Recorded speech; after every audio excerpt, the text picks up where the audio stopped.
Hello दोस्तों। आज मैं आपके लिए लेकर आया हूँ एक पार्क रेंजर की ऐसी कहानी जो आपको अंदर तक हिला देगी। पार्क रेंजर की नौकरी आसान नहीं होती, किसी एडवेंचर से कम नहीं होती। खासकर अलास्का के उन बर्फीले सुनसान जंगलों में जहाँ इंसान तो क्या, जानवर भी जाने से डरते हैं।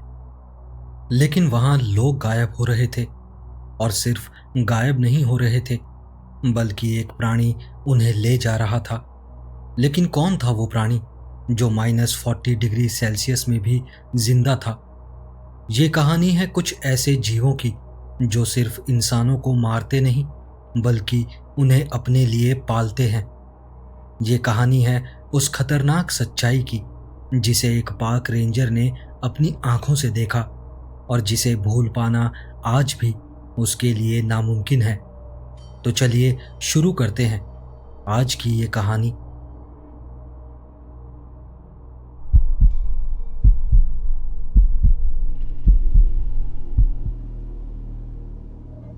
मैंने उत्तरी अलास्का में कई सालों तक पार्क रेंजर का काम किया है, अपनी शुरुआती 20s से लेकर मिड 30s तक। शुरुआत में ये नौकरी मैंने जीवन में कुछ बदलाव के लिए की थी, लेकिन समय के साथ मुझे इससे प्यार हो गया। घने जंगल, बर्फ से ढके पहाड़, बर्फीले तूफानों के दौरान हर चीज का दबा हुआ स्वर, लाइट पॉल्यूशन की कमी की वजह से वहां के तारे हीरे के टुकड़ों जैसे चमकते थे, और सर्दियों में उत्तरी ध्रुवीय प्रकाश अजीब रंगों में लहराता था।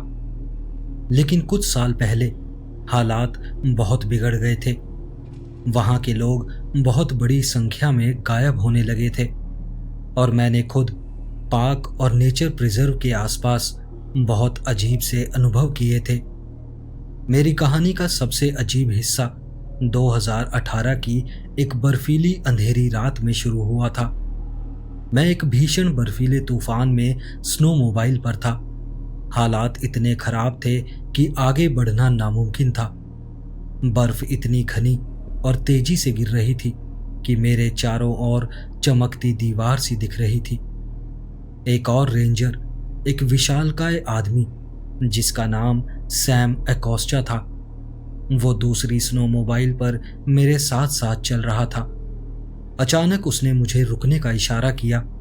जब मैंने चारों ओर देखा तो बर्फ में कुछ हल्के से पदचिन्ह दिखे। सैम की स्नोमोबाइल की रोशनी उनकी ओर पड़ रही थी, और मैं अनजाने में उनके ठीक ऊपर खड़ा था। पहले मुझे लगा कि ये किसी घायल जानवर के जमे हुए पैरों के निशान हैं। फिर मैंने बर्फ में खून की बूंदें देखी जो बर्फ की पतली परत में समा गई थी। मैंने ध्यान से देखा तो पता चला कि वो पैरों के निशान थे, किसी जानवर के नहीं बल्कि इंसानी पैरों के निशान। लेकिन वहां दिसंबर में -40 डिग्री की हवा में बिना जूतों के कौन घूम रहा होगा? कोई भी वहां बिना जूतों या कपड़ों के मर सकता था। सिर्फ स्नोमोबाइल चलाने के लिए मुझे 3 jackets, long John, snow pants, मोटी जीन्स, स्की मास्क और कई जोड़ी मोजे दस्ताने और हीटर पैड पहनने पड़ते थे। मैंने स्पेशल वाटरप्रूफ बूट्स पहने थे जिनमें स्टील की जगह कंपोजिट टो थे ताकि वो जमे नहीं। और इतना सब होने के बावजूद मुझे अभी भी ठंड लग रही थी।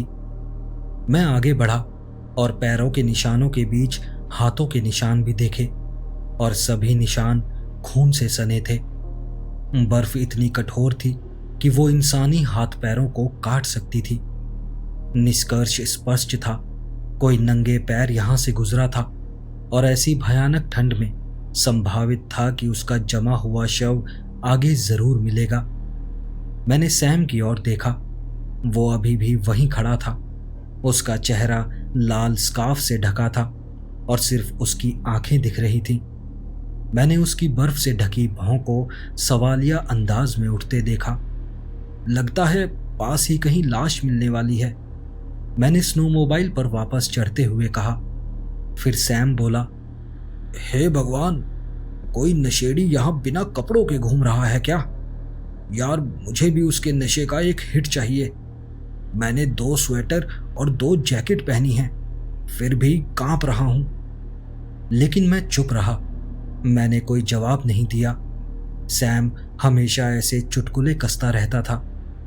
वो मेरे साथ तब से था जब मैंने इस नौकरी के लिए वॉशिंगटन स्टेट के रिक्रूटमेंट सेंटर में इंटरव्यू दिया था।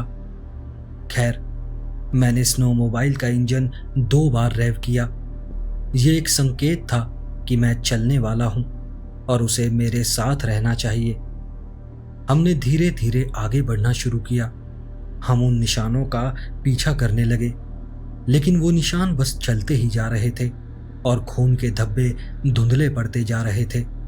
लेकिन अजीब बात यह थी कि हाथों और पैरों के निशानों के बीच की दूरी बड़ी होती जा रही थी, मानो कोई 4 पैरों पर दौड़ रहा हो और तेजी से आगे बढ़ रहा हो।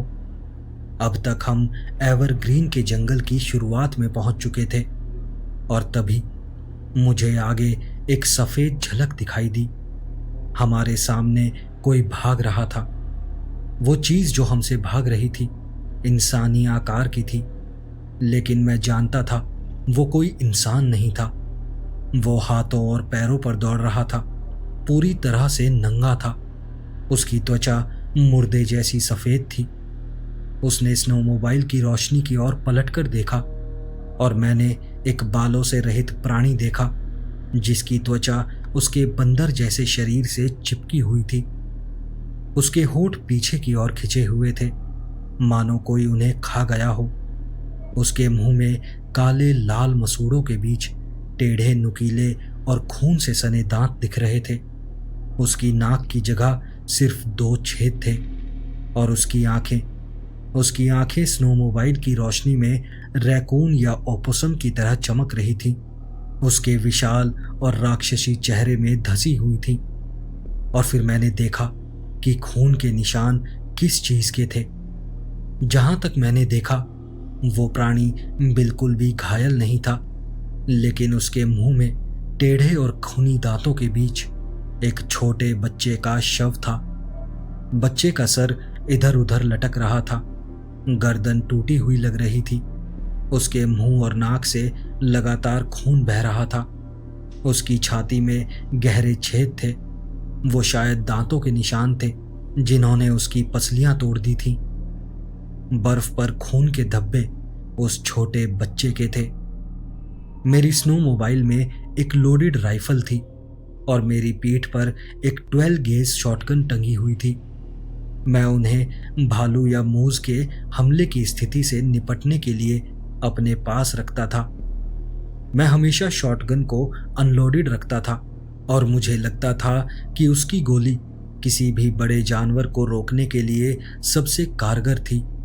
राइफल के शॉट से तो पोलर बियर भी गिर जाए, लेकिन शॉटगन की गोली अगर सर या दिल पर लगे तो किसी भी भालू या मूस को एक झटके में रोक सकती थी। बेशक मेरे सामने कोई पोलर बियर नहीं था, लेकिन जहां तक मैं जानता था वो उससे भी बदतर था। मैंने स्पीडोमीटर पर देखा। मैं 20 मील प्रति घंटे की रफ्तार से अंधेरे और बर्फीले तूफान में चल रहा था और फिर भी वो विचित्र इंसान नुमा प्राणी हमसे दूर जा रहा था। उसकी ऊर्जा अंतहीन लग रही थी, उसे अलौकिक गति से आगे धकेल रही थी। उसके पीले हड्डी जैसे हाथ पैर इतनी तेजी से आगे पीछे हिल रहे थे कि वो धुंधले से दिख रहे थे। वो अपने नुकीले दांत मरे हुए बच्चे की गर्दन में गड़ाए हुए था, जैसे कोई बिल्ली अपने बच्चे को पकड़कर ले जा रही हो। मैंने एक हाथ से स्टीयरिंग पकड़ा और दूसरे से शॉटगन का स्ट्रैप खोलने की कोशिश की। मैंने गति 20 मील से कम की और उस प्राणी ने और तेज भागना शुरू कर दिया। वो पहाड़ी जंगल की ओर भाग रहा था जो अब सिर्फ कुछ 100 फीट दूर था। मैंने अपनी गन फ्री की और स्नोमोबाइल रोककर उसे तैनात किया। मैंने शॉटगन को केंद्रित किया, खुद को स्थिर करने के लिए एक गहरी सांस ली और फिर फायर किया, पर मैं चूक गया। शॉटगन की एक कमी ये थी कि राइफल की तुलना में दूरी पर उनकी सटीकता काफ़ी कम होती है, लेकिन जब तक मैंने अपनी राइफल निकाली मुझे पता था कि वो प्राणी पहले ही घने जंगल और पेड़ों में गायब हो चुका होगा। इस समय तक सैम भी रुक चुका था और उसने भी फायर किया, लेकिन वो प्राणी जा चुका था। तभी सैम चिल्लाया, हे भगवान, वो चीज कितनी तेज थी! मैं विश्वास नहीं कर सकता वो हमारी नजरों से बच गया। फिर मैंने कहा, मुझे लगता है हमें ये पता लगाना चाहिए कि उसने वो बच्चा कहाँ से उठाया था। हमने स्नोमोबाइल से रेडियो निकाला और जो हुआ था, जो देखा था, उसका एक संदेश भेजा, लेकिन मैंने उस नंगे अधमानव राक्षस का जिक्र नहीं किया था। मैंने बस कहा कि वो एक अज्ञात जानवर था। इन इलाकों में कानून प्रवर्तन ज्यादा नहीं था, क्योंकि यहाँ लोग ही नहीं थे। कोई रेंजर नहीं, कोई फॉरेस्ट एजेंट नहीं। हम नियमित रूप से छोटे शहरों के पुलिस अधिकारियों के साथ काम करते थे, या कम से कम उन शहरों में जहां पुलिस होती थी। दर्जनों स्थानीय आदिवासी गांवों में तो पुलिस भी नहीं थी। वो लोग जंगल के एजेंटों और वन्यजीव विभाग के पास ही आते थे। वो हमेशा से काउंटी के सबसे मिलनसार और मददगार निवासी थे, जब तक हम उन खून से सने पैरों के निशानों तक वापस पहुंचे। बर्फ ने उन्हें पूरी तरह ढक दिया था। हालांकि उस प्राणी के जाने की दिशा और निशानों के आने के स्थान को देखते हुए मुझे लगा कि मैं जानता हूं ये सब कहां से शुरू हुआ था। वो रास्ता लैटिना पीक ट्रेलर पार्क की ओर जाता था। सैम और मैंने तेज गति से बर्फीले मैदानों और पहाड़ियों को पार किया। अब बर्फ और तेज और भारी हो रही थी। कहते हैं बर्फ कई प्रकार की होती हैं, और यहाँ रेंजर रहते हुए मैं कह सकता हूँ कि मैंने उसके हर रूप को 1000 बार देखा है। इस बार वो गीली बर्फ वाला प्रकार था, बड़े बड़े गुच्छों वाली, जो हर चीज से चिपक जाती थी। अगर वो और भारी होती तो हमें जल्द ही शरण लेनी पड़ती। हम लैटिना पीक ट्रेलर पार्क की ओर बढ़ते रहे, और जैसे ही हम उस मोड़ पर पहुंचे जहां से ट्रेलर पार्क की मिट्टी वाली सड़क शुरू होती थी, मैंने देखा कई लोग एक ट्रेलर के आसपास मक्खियों की तरह भाग रहे थे। पार्क के पिछले कोने वाले एक ट्रेलर में सभी लाइटें जल रही थीं। मैंने एक औरत को देखा जो एक रोती हुई महिला को सांत्वना दे रही थी। वहां लगभग सभी हमें जानते थे, फिर भी मैंने अपना बैज निकाला जो मुझे एक फेडरल लॉ एनफोर्समेंट ऑफिसर के रूप में पहचान देता था। वहां सभी रेंजर तकनीकी रूप से फेडरल एजेंट होते थे, जिन्हें बंदूक रखने और गिरफ्तारी करने की अनुमति थी, बिल्कुल पुलिस की तरह। मैं ट्रेलर के अंदर दौड़ा और एक नज़र घुमाते ही समझ गया कि अब एम्बुलेंस बुलाने की कोई ज़रूरत नहीं थी। सैम मेरे पीछे पीछे आया। उसके भारी कदमों से ट्रेलर हल्का सा कांपा। वो सीढ़ियों पर चढ़ा और फिर हम दोनों लंबे समय तक चुप रहे। वहां एक पूरा परिवार मर चुका था। हर जगह खून था, यहाँ तक कि छत पर भी धब्बे थे। ज्यादातर खून ठंड में जम चुका था। शरीर के अंग पूरे फर्श पर बिखरे थे। एक हाथ कमरे के कोने में, एक सर किचन काउंटर पर पड़ा था, यहाँ तक कि एक दांत दीवार में धंसा हुआ था। हमला इतना बर्बर था कि उसे अंजाम देने के लिए जितनी ताकत चाहिए थी वो असाधारण रही होगी। मुझे लगता है हम दोनों से काम नहीं चलेगा, यहाँ और लोगों की जरूरत पड़ेगी, सैम ने कहा। मैंने भी सर हिलाया। मैं पहले ही थक चुका था और अभी बहुत काम बाकी था। हमने तभी स्टेट और फेडरल अधिकारियों को खबर की, क्योंकि वो जमीन ट्राइबल ओनरशिप वाली थी। हमें कई विभागों से निपटना पड़ा। आखिरकार हमने क्राइम सीन इन्वेस्टिगेटर्स को बुलाया। हालांकि उन्हें बर्फीले तूफान में 3 घंटे की दूरी से आना पड़ा। हमने सिर्फ सीन को सुरक्षित किया और उनका इंतजार किया। बीच बीच में हमें पड़ोसी ट्रेलरों में बुलाया जाता, जहां गांव वाले गपशप कर रहे थे। वो हमें गर्म कॉफी भी देते और हमसे जानकारी निकालने की कोशिश करते, जैसा कि ऐसी स्थितियों में अक्सर होता है। सैम एक बूढ़ी महिला से बात कर रहा था जो बकरी की खाल से बने कोट में लिपटी हुई थी। मैम, मैं ज्यादा कुछ नहीं जानता। अगर मुझे पता होता तो मैं आपको जरूर बताता। उस समय तक पुलिस की गाड़ियां धीरे धीरे आने लगी थीं। सैम और मैंने उन्हें रात की घटना का एक सिंपल वर्जन बताया, गुड नाइट कहा और क्राइम सीन उनके हवाले कर दिया। मैं घर गया और उबलते गर्म पानी से नहाया। रात की ठंड को अपने हड्डियों से निकालने की कोशिश की। फिर मैं गहरी नींद में सोया। हालांकि सपने में मुझे उस प्राणी का चेहरा आया। वो मुझे घूर रहा था, मुंह में मरे हुए बच्चे को दबाए हुए, और उसकी चमकदार आंखें मुझे निशाना बना रही थीं। उस समय मुझे नहीं पता था कि ये आखिरी बार था जब मैं अपने बिस्तर पर सोया था। अगले दिन स्टेट पुलिस ने हमें एक अधिकारी दिया, ये कहते हुए कि वो केस में अपनी आधिकारिक उपस्थिति चाहते थे। अब तक ये केस हाई प्रायोरिटी बन चुका था। वहां हमले या चोरियां भी कम होती थीं। हत्या तो बहुत ही दुर्लभ थी, और एक पूरे परिवार की हत्या ने स्थानीय लोगों को हिला दिया था। इससे भी बुरा ये था कि इन्वेस्टिगेशन टीम भी कुछ नहीं समझ पाई थी। उन्होंने ये तक तय नहीं किया था कि ये हमला इंसानी है या जानवर का। कोई सुराग न मिलने पर उन्होंने हमें उस जगह वापस जाने को कहा जहां हमने रात को वो प्राणी देखा था, और जो कुछ भी मिले उसकी जांच करने को कहा। ऑफिसर मेलिंडा जेनसन, एक पुलिस अधिकारी, हमारे साथ आने वाली थी। उसकी शक्ल उन लोगों जैसी थी जो नई नौकरी शुरू करते हैं और अभी तक ये नहीं जानते कि वो कितनी भयानक होगी। वो बहुत उत्साहित थी। जब उसने मेरा हाथ मिलाया तो मुझे लगा जैसे उसने मेरी हड्डियों को कुचल दिया हो। खैर, जैसे ही हम उस जंगल के पास पहुंचे जहां वो प्राणी गायब हुआ था, मैंने एक टहनी देखी जिस पर शॉटगन की गोली लगी थी। मुझे पता चल गया कि हम सही जगह पर हैं।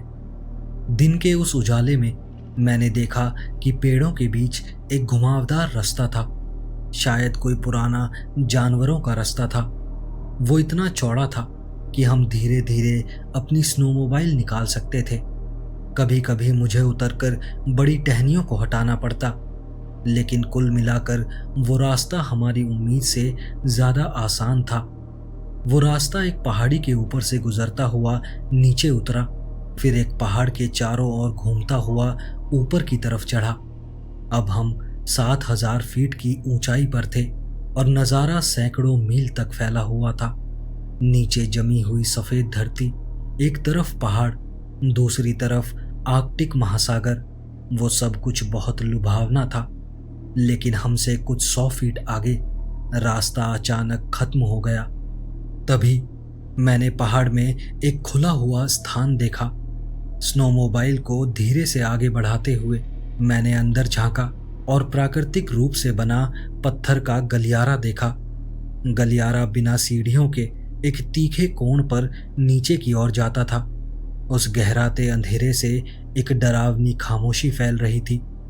दूसरी 2 स्नोमोबाइल्स ठीक मेरे पीछे रुकी और ऑफिसर जेनसन अपने एलईडी हेडलैम्प को जलाते हुए आगे बढ़ी। तभी मैंने हल्के नीले रंग का कपड़ा देखा।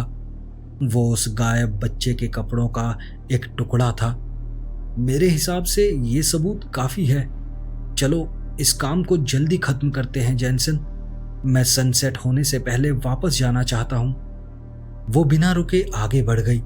सैम और मैंने अपने बैग्स उठाए और हेडलैम्प्स जलाए। मैंने रेडियो और सैटेलाइट फोन से लोकेशन शेयर करने की कोशिश की, लेकिन कुछ भी काम नहीं कर रहा था। हेडलैम्प्स की रोशनी ने दिखाया कि वो प्राकृतिक पत्थरों वाला गलियारा पहाड़ के अंदर और नीचे उतरता जा रहा था। तभी एक गर्म हवा का झोंका मेरे पास से गुजरा, जिसमें से सल्फर जैसी दुर्गंध आ रही थी। ये सिर्फ एक बॉडी रिकवरी मिशन है, तो फिर हम अपनी जान क्यों जोखिम में डाल रहे हैं? हमें बैकअप का इंतजार करना चाहिए ना। हम दोनों जानते हैं वो बच्चा मर चुका है, मैंने फुसफुसाकर सैम से कहा। फिर सैम भी उसी अंदाज में बोला, तुम जानते हो इस वक्त मैं क्या सोच रहा हूं? लेकिन तभी एक चीख ने हम सभी को जड़ कर दिया और हमारी बातचीत खत्म हो गई। मैं कभी नहीं जान पाया कि सैम क्या सोच रहा था। वहां बाहर से कहीं ज्यादा गर्मी थी और मुझे अपने जैकेट्स उतारने का मन कर रहा था। लेकिन तभी चीख और तेज हो गई। ऑफिसर जैनसन ने अपनी पिस्तौल निकाली, जो देखकर मैं हैरान रह गया। वो एक .454 रूगर थी, एक बड़े कैलिबर वाली गन जिसमें अच्छा स्टॉपिंग पावर था। मैंने उसकी कमर पर एक्स्ट्रा मैगजीन्स भी देखी, इतनी जिनसे एक भैंसों के झुंड को खत्म किया जा सकता था। मैंने भी अपनी शॉटगन निकाली, ये सुनिश्चित करते हुए कि उसमें भी स्लग्स भरे हों। फिर मैंने जैनसन से पूछा, क्या तुम्हें पता है हम किस जानवर से निपट रहे हैं? सैम हमारे पीछे था, उसकी शॉटगन पहले से ही लोडेड और तैयार थी। अब तक मैं पसीने से तर हो चुका था। सुरंग में गर्मी बढ़ती जा रही थी। पतली धुंध और ऊष्मा से जमी बूंदें चिकनी ग्रेनाइट छत से चिपकी हुई थी। गलियारा अभी भी उसी तीखे कोण पर नीचे जा रहा था, लेकिन फिर मैंने नीचे कुछ देखा, एक रोशनी। मैंने आंखें सिकोड़कर उस रोशनी को देखा। वो पत्थर की सतह पर उगे किसी चीज से आ रही थी। ना तो बिजली की रोशनी थी और ना ही सूरज की। वो जुगनुओं जैसी चमक रही थी, एक बैंगनी नीली रोशनी जिसने ग्रेनाइट की दीवारों और फर्श को एक अजीब रंग में डुबो दिया था। हम जितना संभव हो सके चुपचाप चल रहे थे। जब हम पत्थर के गलियारों के नीचे पहुंचे तो वहां अजीब से मशरूम चमक रहे थे, जो अंधेरे में वही बैंगनी रोशनी फैला रहे थे। मैंने अपना एलईडी बंद किया और मेरे साथियों ने भी ऐसा ही किया। फिर मैंने धीरे से अंदर झांका। वहां मैंने उन्हीं प्राणियों को देखा जिनके होंठ गायब थे, त्वचा पीली थी और आंखें विशाल थीं। वो लगातार अपने सर इधर उधर घुमा रहे थे, मानो जैसे कुछ सुन रहे हों। दो प्राणी एक हिरण को घसीट रहे थे, जिसे उन्होंने बीच से चीर दिया था। एक और प्राणी एक बूढ़े आदमी के शव को पैरों से पकड़कर घसीट रहा था। मैंने उस बूढ़े का कटा हुआ सर देखा। उसकी झुर्रीदार हथेलियां शव के पीछे घिसट रही थीं। मैंने देखा कि ये सब गतिविधि किस ओर जा रही थी, और फिर मेरी सांसें रुक गईं। एक विशाल कीड़े जैसा राक्षस आलस में पत्थर की दीवार के साथ बैठा था, जबकि वो प्राणी उसके लिए मांस ले जा रहे थे। वो राक्षस इतना मोटा था कि शायद खड़ा भी ना हो पाता। उसका शरीर खून से सना था और उसके सर के चारों ओर कोबरा जैसा एक हुड था। उसके दांत लगातार किटकिटा रहे थे और वो मांस के टुकड़े अपने मुंह में ठूंस रहा था। उसकी लंबी पतली बाहों पर चाकू जैसी उंगलियां थीं और उसके 6 पैर प्रेइंग मैंटिस की तरह फैले हुए थे। उस अजीब कमरे की रोशनी में गहरे लाल चमक रहे थे। उसका पेट उसके शरीर से काफी आगे तक फैला हुआ था और उसे देखकर डर के मारे मेरी रूह कांप गई। मैंने देखा कि वहां अंडों का एक गुच्छा था और हर गुच्छा एक कुत्ते के आकार का था, जिनकी सतह फड़क रही थी, मानो किसी भी पल फटने वाली हो। जो प्राणी इस राक्षस की सेवा कर रहे थे वो उन अंडों को उस कमरे के कोने में ले जा रहे थे। मैंने देखा कि वहां और भी दर्जनों अंडे थे और कुछ तो पहले ही फूट चुके थे। जो कुछ भी वो राक्षस था वो पहले ही प्रजनन कर चुका था और अब वो चीजें आजाद घूम रही थी। ये एक बुरा सपना था जो सालों पहले तब हुआ था जब मैं एक पार्क रेंजर था। वो अजीब सी भावना मुझे आज भी याद है जब मैंने नीचे उस डरावनी दुनिया को देखा। हमारे सामने उस राक्षस का चमकीला लाल हाथ आगे बढ़ा और उसने उस सर कटे बूढ़े के शव को आसानी से उठा लिया।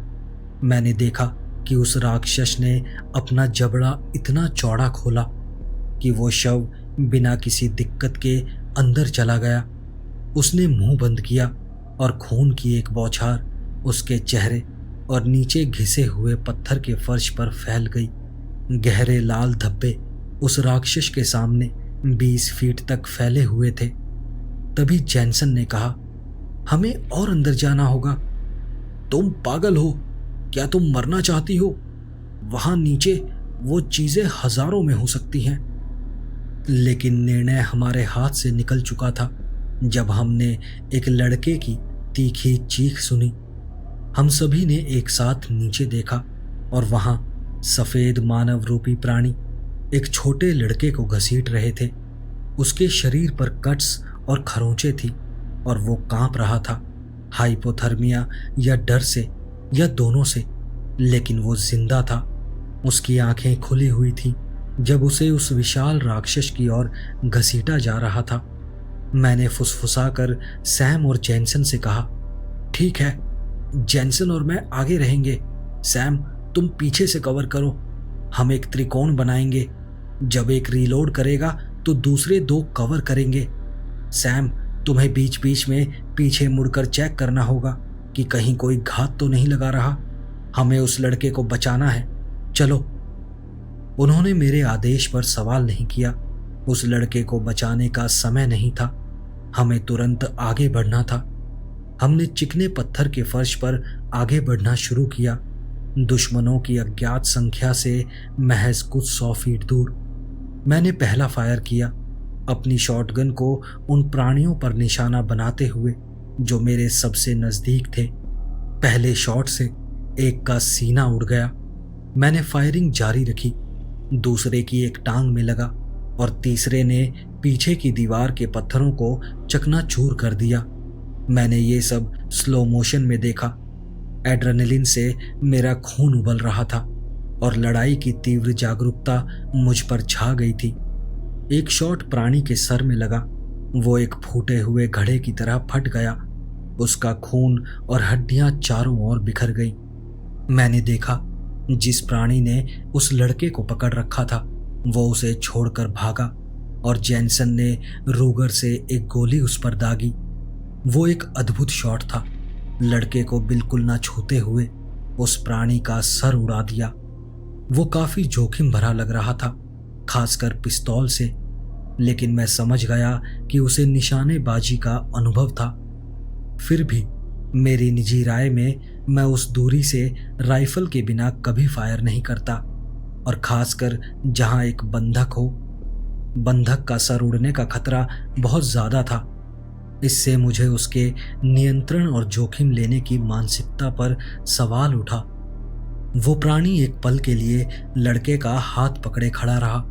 उसका आधा नष्ट हुआ सर हवा में खून की फुहारें उगलता रहा और फिर धीरे से वो जमीन पर गिर पड़ा। कोने में बैठा वो राक्षस इससे आग बबूला हो उठा।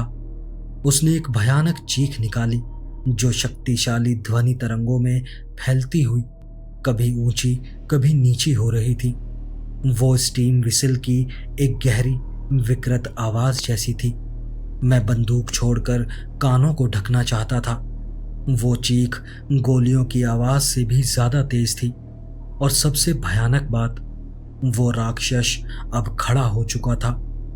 वो देखने में मोटा और धीमा लगता था, लेकिन वो हम सभी की उम्मीद से कहीं ज्यादा तेज निकला। उसका पेट बहुत बड़ा था, लेकिन वो एक बिल्ली की तरह फुर्तीला था। वो अपने 6 पैरों पर खड़ा हुआ। उसके शाखाओं जैसे पैर एक कीड़े की तरह तेजी से आगे बढ़े, लेकिन वो हमारी ओर नहीं भाग रहा था। वो गोलियों से दूर एक विशाल प्रवेश द्वार की ओर जा रहा था। जाते जाते उसने अपने अमानवीय रूप से लंबे और पतले हाथों से लड़के को पकड़ लिया। मुझे डर था कि वो अपना विशाल मुंह खोलेगा और उसे अंदर झोंक देगा और फिर हम उसे कभी नहीं देख पाएंगे, लेकिन उसने ऐसा नहीं किया। वो भयानक चीख मारते हुए गायब हो गया। मेरे कान गोलियों, उनकी गूंज और उस राक्षस की चीखों से इतने भन्ना गए थे कि मुझे डर था कहीं मैं बहरा तो नहीं हो गया। सैम मेरे सामने खड़ा था, होठ हिला रहा था, लेकिन मैं समझ नहीं पा रहा था वो क्या कह रहा है। मैंने उससे चिल्लाकर पूछा कि वो क्या कह रहा है।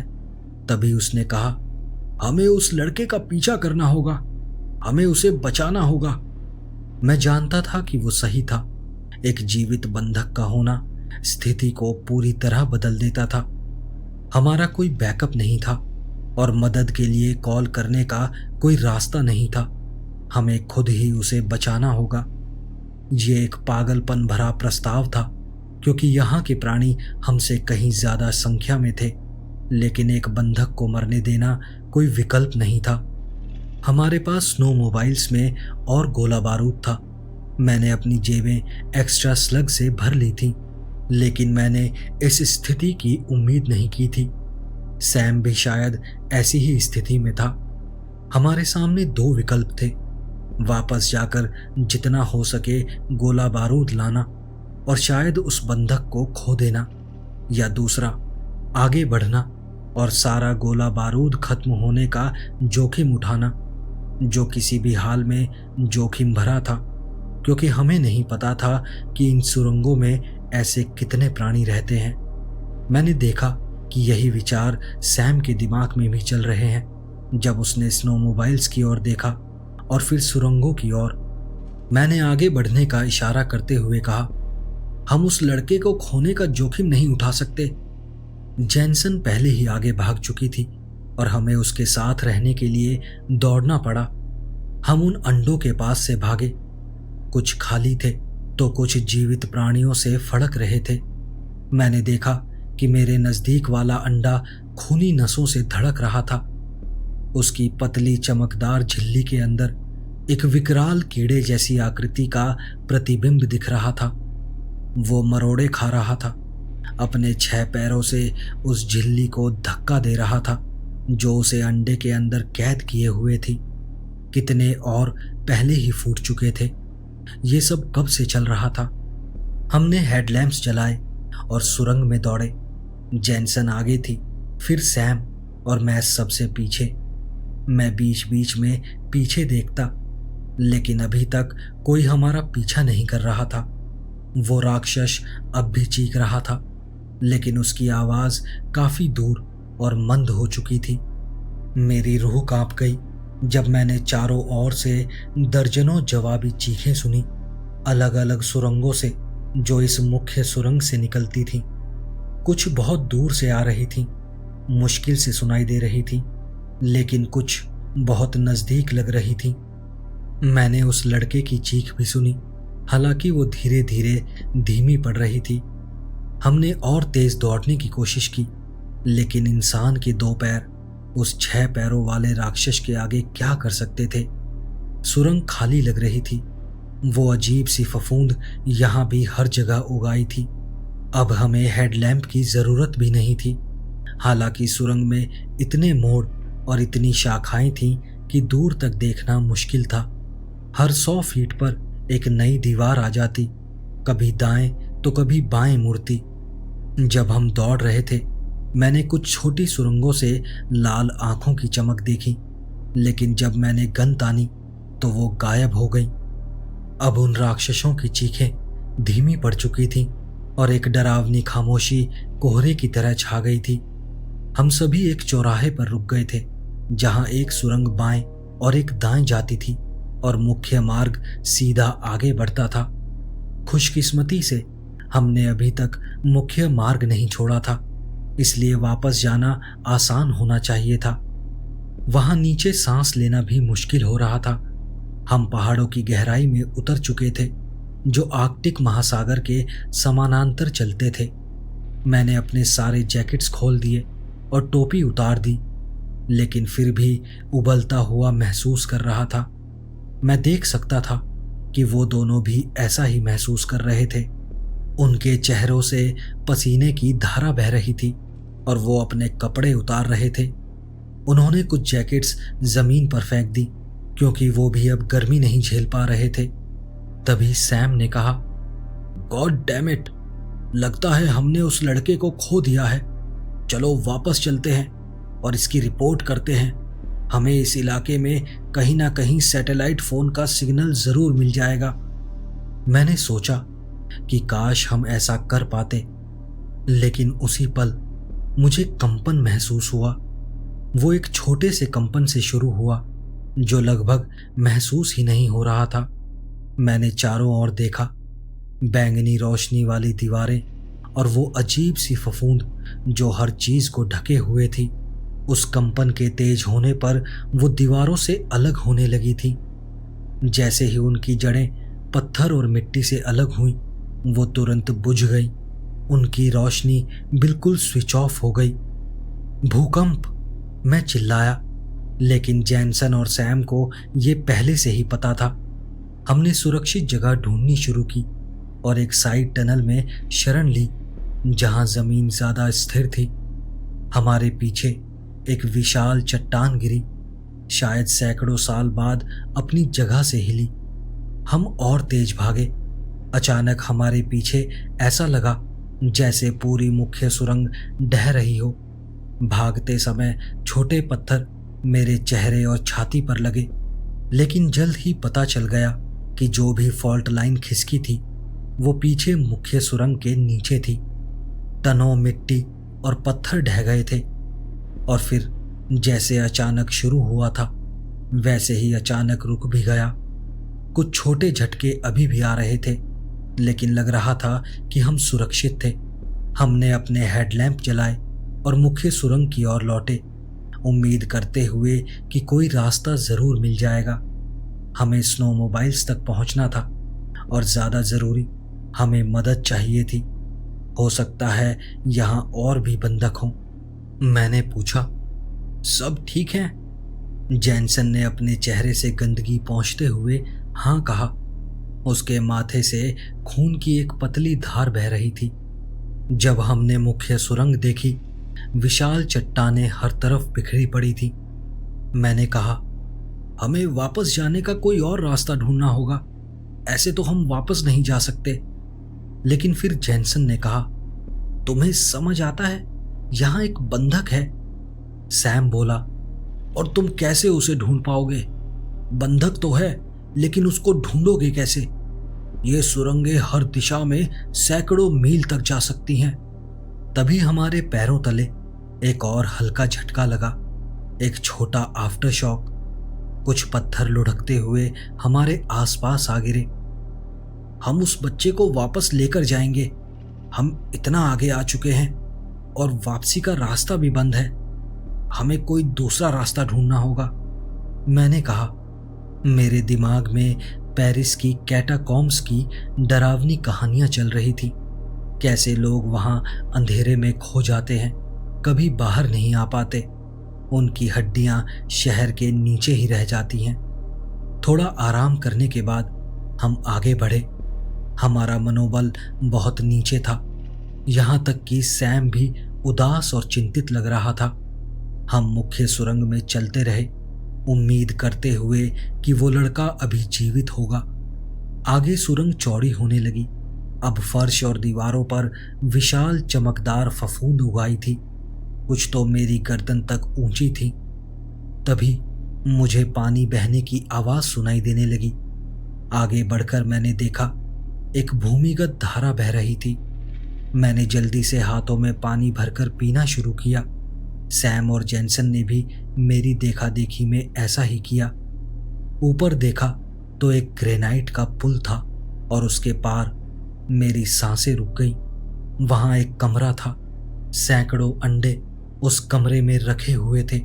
छत से नुकीले स्टैलेक्टाइट्स लटक रहे थे और बैंगनी रोशनी में चमक रहे थे। उस कमरे के अंत में एक विशाल नक्काशी थी, उन अंडे देने वाले राक्षसों में से एक की। उसके पतले शाखाओं जैसे हाथ छत की ओर फैले हुए थे। उसके विशाल मुंह से नुकीले दांत दिख रहे थे। उस नक्काशी के नीचे एक सफेद मानव रूपी प्राणी खड़ा था। हमने पहली बार देखा कि वो प्राणी कपड़े पहने हुए था। भूरे रंग का चोगा पहने वो इतना स्थिर था कि पहले तो लगा वो भी नक्काशी का हिस्सा है। फिर वो हमारी तरफ मुड़ा। हम सभी ने तुरंत बंदूकें तान दी। फिर हम उस कपड़े पहने प्राणी की ओर बढ़े। जैसे जैसे नजदीक पहुंचे, देखा कि ज्यादातर अंडे खाली थे। पीछे वाले अंडों के अंदर जीवन स्पष्ट दिख रहा था। पतली झिल्लियों के अंदर पैर हिल रहे थे। वो भूरे कपड़ों वाला प्राणी वहीं खड़ा रहा। उसका बिना होंठ वाला मुंह एक ठंडी मुस्कान बना रहा था। उसकी आंखें असामान्य रूप से उभरी हुई थीं, जो बीच में गुलाबी लग रही थीं। मुझे नहीं पता था कि अब क्या करूं। तभी उस प्राणी ने बोलना शुरू किया। वो हमारे देवता हैं, उसने कर्कश आवाज में कहा। उसकी आवाज सुनकर लगा जैसे बहरे लोग बोलते हैं, शब्दों में अजीब विराम और लय के साथ। मैंने पूछा, तुम कौन हो और ये जगह क्या है? उसने सर हिलाया और पीछे की विशाल नक्काशी की ओर इशारा किया। देवता, हम खिलाते हैं, वो रक्षा करते हैं। मैंने फिर पूछा, पर तुम कौन हो? इस बार मुझे स्पष्ट जवाब मिला, हम रक्षक हैं और ये है नेक्रोफॉरेस्ट। उसने फिर सर हिलाया। उसके चेहरे पर बहुत ही मानवीय भाव उभरा। क्या वो कोई पछतावा था या डर था? वो भूखे हैं, बहुत भूखे। लेकिन तभी मैंने अपने पीछे कई पैरों की खुरचने की आवाज सुनी। तेजी से मुड़कर देखा तो पाया कि जब हमारा ध्यान भटका हुआ था, हमें बहुत सारे राक्षसों ने घेर लिया था। वो उस बड़े राक्षस से काफी छोटे लग रहे थे जिसे हमने पहले देखा था। ये शायद किशोर अवस्था में थे। मैंने अपनी शॉटगन उठाई और जो पास में प्राणी था उसके चेहरे में गोली दाग दी। गोली उसके आंखों के बीच से होकर गुजरी। एक पल के लिए मैंने पत्थर की दीवार तक सीधा छेद देखा और फिर वो ढह गया। उसके पैर ऐंठने लगे। मरते समय उसकी बाहें छोटे छोटे घेरे में फड़फड़ा रही थीं। तभी दर्जनों प्राणी प्रकट हुए। उनकी गति डरावनी थी। सिर्फ एक लाल धुंध और कई पैरों की झलक दिखी और अगले ही पल वो राक्षस हवा में उछलता हुआ, जबड़े खुले, पंजे आगे बढ़ाए हुए दिखाई दिया। हमारी बंदूकें तेजी से फायर हो रही थीं। कुछ ही सेकंड्स में 1 दर्जन से ज्यादा मार गिराए, जिससे पीछे वालों की रफ्तार कम हुई। लेकिन वो विशाल मकड़ियों की तरह तेज थे। उनके कई पैर पत्थर के फर्श पर टिक टिक की आवाज करते हुए हमारी ओर बढ़ रहे थे। मैंने एक को डॉज किया, साइड स्टेप लेकर सिर पर शॉटगन से वार किया। उसके कोणीय चेहरे पर गहरी लाल आंखें थीं जो मुझे देख रही थी। जब उसके मुंह के पीछे से विस्फोट हुआ, चीखता हुआ वो भी गिर पड़ा। सैम इतना भाग्यशाली नहीं था। एक प्राणी ने उस पर छलांग लगाई, अपने नुकीले पंजों से वार किया। मैंने देखा उसने सैम की बाईं बाजू पर वार किया था। कपड़े और त्वचा आसानी से फट गए थे और खून की फुहार हवा में छिटक गई थी। मैंने उस राक्षस के शरीर के बीचों बीच निशाना लगाया। वो घुटघुटाया, खून उगलने लगा।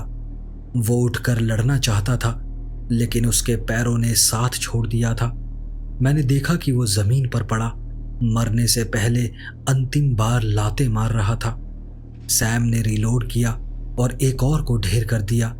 जैनसन ने आखिरी 2 को मार गिराया और फिर अचानक सब शांत हो गया। सिर्फ गोलियों की गूंज से कानों में सनसनी बची थी। मैं सैम के पास भागा। उसने अपनी आस्तीन उठाई तो मैंने देखा एक गहरा कटा हुआ निशान हड्डी तक पहुंच गया था। हर धड़कन के साथ खून बाहर निकल रहा था, लेकिन लगता था कोई धमनी नहीं कटी थी। हमने जल्दी से दबाव बनाकर उसके घाव को लपेटा। कई मिनटों के बाद खून बहना कम हुआ। हम मरे हुए नेक्रोवॉर्स के बीच बैठे थे। वो कपड़ों वाला प्राणी लड़ाई के दौरान गायब हो गया था।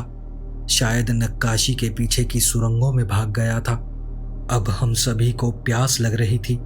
भूख के मारे हमारी हालत खराब थी। हम चलने लगे और आखिरकार हमें एक धारा मिली। हमने सैम के घाव को साफ किया और जितना हो सका पानी पिया, लेकिन भूख ने मुझे परेशान करना शुरू कर दिया था। मैंने सोचा कि क्या हमें वास्तव में उन अजीब लाल जीवों को खाना पड़ेगा, लेकिन हमारी समस्याएं और बढ़ती गईं। सैम का घाव भयानक लगने लगा था। आसपास की त्वचा लाल और सूजी हुई थी, नसें रंग बदल रही थीं। कुछ वक्त बाद उसका घाव बदबू मारने लगा, पस और काले धब्बे फैलने लगे। मैंने कभी इतनी तेजी से फैलने वाला संक्रमण नहीं देखा था। मैंने सोचा उन प्राणियों पर किस तरह के बैक्टीरिया हो सकते हैं, और मेरा बदन कांप उठा। फिर हमने एक खाली सुरंग में आराम किया। जैनसन कुछ 100 फीट दूर चली गई थी। कुछ देर आराम करने के बाद हम फिर चल पड़े। फफूंद की चमक ने हमारे हेडलैम्प्स के बिना भी हमें रास्ता दिखा दिया। मैंने भी बैटरी बचाने की कोशिश की। सैम की हालत तेजी से बिगड़ने लगी। वो लड़खड़ाने लगा, उल्टियां करने लगा। उसके माथे से पसीना बह रहा था। जब भी सीधा खड़ा होता तो डगमगाता हुआ लगता। मैंने उसके घाव को देखा और मैं स्तब्ध रह गया। मैंने चिकित्सा की थोड़ी पढ़ाई की थी, लेकिन कोई भी शब्द इस भयावहता को नहीं बता सकता था। जैसे जैसे समय बीता, घाव की बदबू और तेज होती गई। उसमें एक अजीब सा बैक्टीरियल स्मेल मिला हुआ था। वह मुझे पागल कर रहा था। उल्टी करने का मन करता था। मैं सोच भी नहीं सकता था कि सैम को कैसा लग रहा होगा। वो सब देखकर मेरा दिमाग ठप हो रहा था। मैंने अपनी नजरें हटा ली, लेकिन आंखें बंद करते ही वो दृश्य फिर से दिखाई देता, और वो बदबू हमेशा महसूस होती। थोड़ी देर बाद सैम लेट गया। उसका चेहरा पीला और पसीने से तर था, और आंखें अजीब तरह से फैली हुई थी। वो हमें बोल रहा था कि तुम लोग जाओ और मुझे यहीं छोड़ दो, और ये सब मत देखो। तुम लोगों को यहाँ रुकने की कोई जरूरत नहीं। मैंने उसका मन बदलवाने की एक आखिरी नाकाम कोशिश की, लेकिन उसने सर हिला दिया। फिर हमने डिसाइड किया कि उसको वहीं छोड़ देते हैं, और मैं और जैनसन सुरंग में आगे बढ़ते हैं। जैसे ही जैनसन और मैं सुरंग में आगे बढ़े, मैंने पीछे से एक गोली की आवाज सुनी। शॉटगन की गूंज हमारे पीछे से आ रही थी। सैम ने परेशान होकर अपने आप को गोली मार ली थी। गोली की आवाज अभी भी मेरे सर में गूंज रही थी। जैनसन ने सर हिलाया, जैसे कोई बात समझने की कोशिश कर रही हो। उसने कहा, हमें यहां से निकलना होगा, नहीं तो हम भी उसी की तरह मारे जाएंगे। हमारे पास ना तो भोजन है, और ना ही पानी, और ना ही कोई चिकित्सा की सहायता। या तो हम भूखे मर जाएंगे, या फिर वो प्राणी हमें इसी तरह से मार देंगे। मेरा गोला बारूद भी खत्म हो रहा था। मैंने अपनी जेब में शॉटगन स्लग्स ढूंढे। सिर्फ 17 बचे थे। मैं थोड़ा सा हंसा। मैं एक अपने लिए बचा कर रखूंगा। इसका मतलब था जब हम पर हमला होगा तो मेरे पास सिर्फ 16 गोलियां होंगी। ये सारी बातें मेरे सर में घूमती रहीं। जैनसन ने भी बहुत कम बात की। उसकी सांसें भारी थीं, और उसकी मुद्रा पहली बार मिली उस जोशीली औरत से काफी अलग थी। लग रहा था जैसे वो भी आशा खो चुकी थी। मैंने उसे हौसला दिलाने की कोशिश की, लेकिन तभी एक चीख सुनाई दी। मैंने तेजी से मुड़कर अपनी पहले से लोडेड बंदूक का सेफ्टी ऑफ किया। जैनसन ने भी मेरी ही तरह तेजी से प्रतिक्रिया दी। हमें और रोशनी देने के लिए एक एलईडी लाइट जलाई। सफेद रोशनी फैली, और फफूंद की मंद बैंगनी रोशनी की तुलना में मुझे एक पल के लिए अंधा कर दिया। वो सूरज जैसी चमकीली लग रही थी। एक विशाल लाल धुंध हमारे पीछे से हॉल में गायब हो गई। उसकी भयानक चीख एक स्टीम विसल की तरह पीछे छूटती हुई सुनाई दी। मैंने चारों ओर देखा कि कहीं कोई और हमारा पीछा तो नहीं कर रहा, लेकिन पीछे सब खाली लगा। फिर हम मुख्य सुरंग में आगे बढ़ने लगे। सुरंग अंत में 2 हिस्सों में बट गई, बाएं और दाएं, दोनों एक जैसी, और बिना किसी संकेत के कि किस ओर जाना चाहिए। इस समय तक मैंने उस लड़के को फिर से देखने की सारी उम्मीद छोड़ दी थी। मुझे यकीन भी नहीं था कि मैं खुद बच पाऊंगा। हम बाएं मुड़े और आगे जाकर सुरंग फिर बट गई। हम फिर बाएं मुड़े और अंत में मुझे कुछ नई गंध आई, भुने हुए मांस की। अचानक मैंने देखा कि सुरंग में एक प्राणी पड़ा था। मैंने अपनी बंदूक उठाई, लगभग सीधे उस पर फायर करने ही वाला था, और फिर मैंने देखा कि उसके सीने में गोली लगी थी। वो मरा हुआ पड़ा था, पीठ के बल उसकी गहरी लाल आंखें छत की ओर ताक रही थीं। उसके कीड़े जैसे पैर एक सूखे मकड़ी की तरह सिकुड़े हुए थे। लेकिन उसे किसने मारा था? हम दोनों में से तो किसी ने नहीं। शायद पिछली बार जब हम पर हमला हुआ था तो हम में से किसी ने इसे गोली मारी होगी और वो यहां तक भाग आया होगा, और शायद फिर खून बहने की वजह से वो मर गया होगा। जैनसन उस प्राणी के शव के पास गई। उसके अकड़े हुए पैर को हटाकर उसके खुले मुंह के पास पहुंची, जो सैकड़ों नुकीले दांतों से भरा था। मैंने देखा कि वो अपनी जेब में कुछ ढूंढ रही थी। मुझे उसे लेकर पहले से ही कुछ अजीब लग रहा था कि वो सिर्फ एक रेंजर के साथ आने वाली पुलिस अधिकारी से कहीं ज्यादा थी। लेकिन उस वक्त मुझे पेशाब लगा था। मैंने जैनसन से कहा कि मुझे बाथरूम जाना है, और मैं सुरंग में आगे बढ़ा और एक दीवार के सहारे पेशाब करने लगा। लेकिन तभी मेरी नज़र जैनसन पर पड़ी। उसने अपने कोट की भीतरी जेब से एक साफ शीशी की बोतल निकाली। उसने प्राणी के सामने घुटने टेक कर उस शीशी को उसके खून और लार में डुबोया और फिर ढक्कन बंद कर दिया। जैनसन तेजी से पीछे हटी, शीशी को अपनी भीतरी जेब में छुपाने लगी। मुझे कुछ समझ नहीं आया, लेकिन वो वक्त ऐसा था कि मैं उससे कुछ ज्यादा पूछ भी नहीं सकता था। मैं सही समय आने पर ही उससे ये सवाल पूछूंगा। अभी जीवित रहना ज्यादा जरूरी था। हमने उस प्राणी को पीछे छोड़ दिया और सुरंग की ओर बढ़ने लगे, जहां से भुने हुए मांस की सुगंध आ रही थी, जो अब काफी तेज हो चुकी थी। आगे मैंने गुफा में सूरज की एक किरण देखी। मेरा दिल खुशी से उछल पड़ा। वो असली धूप थी, और उसका मतलब सिर्फ एक चीज थी, बाहर निकलने का रास्ता। मैं आगे भागने ही वाला था कि तभी मैंने जैनसन की बंदूक की सेफ्टी ऑफ होने की आवाज सुनी।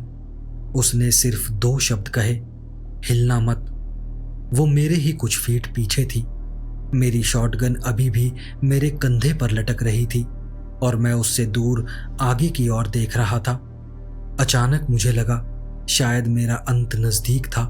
मैं इस गुफा में मर जाऊंगा और मेरे परिवार को कभी पता नहीं चलेगा कि क्या हुआ। उसने कहा, अपनी शॉटगन निकालो और धीरे से जमीन पर रख दो। अगर तुम मुड़े तो मैं गोली मार दूंगी। मैंने वैसा ही किया जैसा उसने कहा। अब मेरी तरफ देखो। जब तुमने पहली बार गुफा के प्रवेश द्वार पर वो प्राणी देखे थे, तब तुम्हारे चेहरे पर हैरानी का कोई भाव नहीं था। इसलिए मैं तुमसे सिर्फ एक सवाल पूछूंगी, क्या तुमने उन्हें पहले भी देखा है? मैंने धीरे से हाँ कहा, सैम और जैनसन के साथ गुफा की घटना से करीब 6 महीने पहले की याद ताज़ा करते हुए। उस समय मैं अपनी लकड़ी की झोपड़ी में अकेला था। मैंने कॉफ़ी पी, अपनी बंदूकें साफ की और शूटिंग करने का फैसला किया। एक बड़े थर्मस में गर्म कॉफ़ी भरकर मैंने अपनी विंचेस्टर 30-30 उठाई, एक खूबसूरत बंदूक जिसका वॉलनट वुड का हैंडल चमकदार था। मैंने कबाड़ खाने से एक पुराना एयर कंडीशनर और धातु का ढक्कन लिया और उन्हें अलग अलग दूरी पर लक्ष्य के रूप में रखा। गर्मी का मौसम था, हवा ताज़ा और साफ महसूस हो रही थी। रात आई, बिना किसी प्रदूषण या बादलों के। आकाश के सारे तारे चमक रहे थे। जब मैंने अंधेरे में गोली चलाई तो मेरी बंदूक से नीली लपटें निकलती हुई सी लगी और तुरंत धातु के टकराने की आवाज़ सुनाई दी। मैं कुछ देर तक ऐसे ही शूटिंग करता रहा, जब तक कि पास के जंगल से रोने और चीखने की आवाज़ नहीं आई। मेरे आसपास कोई नहीं रहता था, इसलिए मैं तुरंत सतर्क हो गया।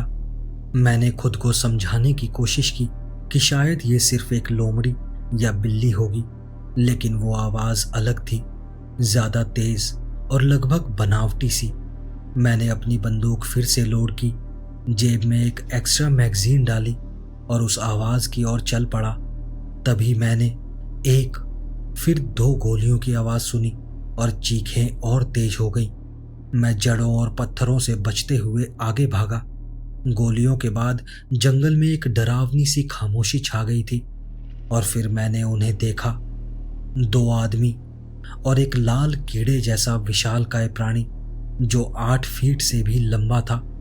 वो आदमी घबराए हुए थे और स्पष्ट था कि उन्हें निशानेबाजी नहीं आती थी। उन्होंने अपनी मैगजीन खाली कर दी थी, लेकिन उस कीड़े के शरीर पर सिर्फ कुछ छोटे खून के निशान थे। छाती और कंधे पर हल्के घाव थे। वो प्राणी गुस्से में आगे बढ़ा और अपने पंजों से नजदीकी आदमी का गला काट दिया। फिर दूसरे आदमी की ओर मुड़ा। मैं जितनी तेजी से भाग सकता था भागा, उस आदमी की जान बचाने की कोशिश करने लगा। फिर मैंने देखा कि वो प्राणी अपना जबड़ा खोलकर आगे झपटा और उस जिंदा आदमी के घुटनों से पैर काटकर खा गया। मैंने दौड़ना बंद किया और उस पर निशाना लगाया।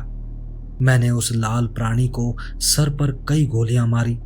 कुछ सेकंड की चीख के बाद वो गिर पड़ा। मैं आगे भागा, उस घायल आदमी के पास पहुंचा और उसे हिलाया। मैंने चिल्लाकर पूछा, वो क्या था और तुम कौन हो? तुम यहां क्या कर रहे हो? उसने धीरे से सर हिलाया और फिर मुझे देखा। मेरा नाम कॉन्स्टेंटाइन है। मैं एसएफबी का एजेंट हूं। मेरे देश रूस की खुफिया एजेंसी। मैं आमतौर पर तुम्हें ये नहीं बताता, लेकिन अब मैं मर रहा हूं। उस प्राणी के शरीर में एक बैक्टीरिया है जो जैविक हथियार के रूप में काम आ सकता है। ये सेप्टिक शॉक पैदा कर सकता है और ज्यादातर एंटीबायोटिक्स बेअसर हैं। उस बैक्टीरिया का 10 लाखवां हिस्सा भी एक आदमी को मार सकता है और मृत्यु के बाद यह सामान्य बैक्टीरियल इन्फेक्शन जैसा लगता है। उसकी ये बात सुनकर मुझे बहुत गुस्सा आया और फिर मैंने उसके सर में गोली मार दी। मैंने दोनों एजेंटों और उस लाल प्राणी को एक सामूहिक कब्र में दफना दिया। अलास्का की नर्म मिट्टी में उन सभी को जल्दी से ढक दिया। कोई भी इन प्राणियों से जैविक हथियार नहीं बना पाएगा, कम से कम मेरे रहते तो नहीं। मैंने ये सब जैनसन को बताया। जितना संभव हो सके समय काटने की कोशिश की।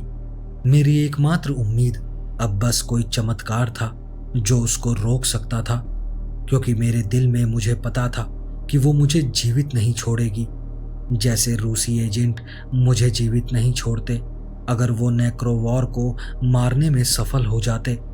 जैनसन का चेहरा पीला पड़ गया, उसकी भौहें तन गईं। तो रूसियों को किसी तरह नेक्रोफोर्स के बारे में पता चल गया है और अब वो भी नमूने लेना चाहते हैं हमारी तरह। तुम असल में किसके लिए काम करती हो? मुझे इतना तो पता है, तुम पुलिस अधिकारी नहीं हो। मैं CIA हूं, उसने मुस्कुराते हुए कहा। मुझे सच में खेद है, लेकिन आदेश आदेश होते हैं। मुझे स्पष्ट निर्देश दिए गए थे कि कोई गवाह नहीं बचना चाहिए। CIA कुछ नेक्रोवॉर्स को जीवित पकड़ना चाहती है, ये देखने के लिए कि क्या उन्हें खुद जैविक हथियार के रूप में इस्तेमाल किया जा सकता है। अगर उन्हें किसी दुश्मन देश में छोड़ दिया जाए तो क्या वो कारगर हो सकता है, लेकिन अभी तो सिर्फ उनके शक्तिशाली बैक्टीरिया ही काफी हैं। चलो अलविदा और मुझे माफ कर देना। मैंने अपनी आंखें बंद कर ली और तेजी से सांस लेने लगा। मेरा समय खत्म हो चुका था। मुझे पता था कि अब मैं मर जाऊंगा। मेरे पीठ में गोली लगेगी, बिल्कुल एक आम अपराधी की तरह, लेकिन कोई गोली नहीं चली। इसके बजाय मैंने दर्द से कराहने की आवाज सुनी और फिर एक भयानक घुटन और थूकने की आवाज। मैंने धीरे से सर घुमाया, सोचते हुए कि कहीं ये कोई चाल तो नहीं, और फिर मैंने उसे देखा। जैनसन खड़ी थी, उसका गला कटा हुआ था। खून का एक फुव्वारा उसके कपड़ों पर बह रहा था। उसकी आंखें आश्चर्य और हैरानी से भरी हुई थी, जैसे उसने दुनिया का सबसे बड़ा जादुई करिश्मा देखा हो। और फिर वो गिरी। उसका शरीर सुरंग के पत्थरों पर जोर से गिरा। उसके पीछे मैंने सैम को देखा। उसके एक कांपते हाथ में खून से सना छुरा था। उसका दूसरा हाथ काला और सड़ा हुआ था और उंगलियां अजीब तरह से मुड़ी हुई थी। तभी वो भी जैनसन के शव पर गिर गया। मैं उसके पास भागा। उसकी बाह से सड़े मांस की बदबू पूरे इलाके में फैली हुई थी, लेकिन मैं इतना खुश था कि उसे गले लगा सकता था। मैंने उससे कहा, मुझे लगा तुम मर चुके हो, लेकिन तुम यहां कैसे? सैम ने मुझे देखा। उसकी आंखें पानी से भरी और धुंधली थीं, और फिर उसने खून की उल्टी की।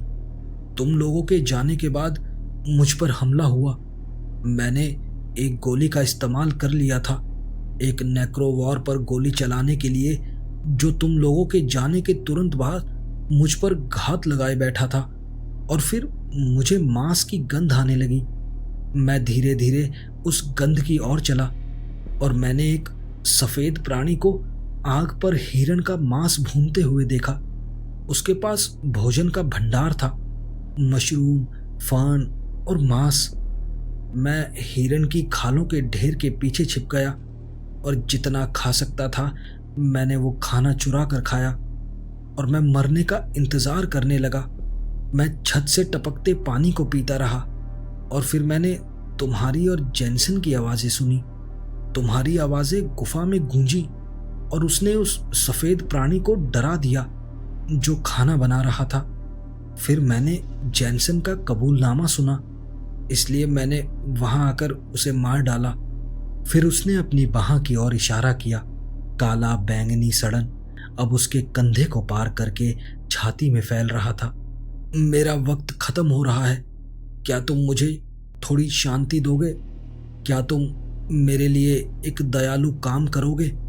मैंने अपना सर हिलाया, शॉटगन में एक स्लग डालते हुए। सैम ने मुझे देखा। उसकी आंखों में आंसू थे, चेहरे पर गहरी उदासी झलक रही थी। मैं सबको तुम्हारी बहादुरी के किस्से सुनाऊंगा, मैंने कहा, और बंदूक उसके माथे पर तानी और ट्रिगर दबाया। एक धमाका हुआ, और फिर वहां मैं अकेला था।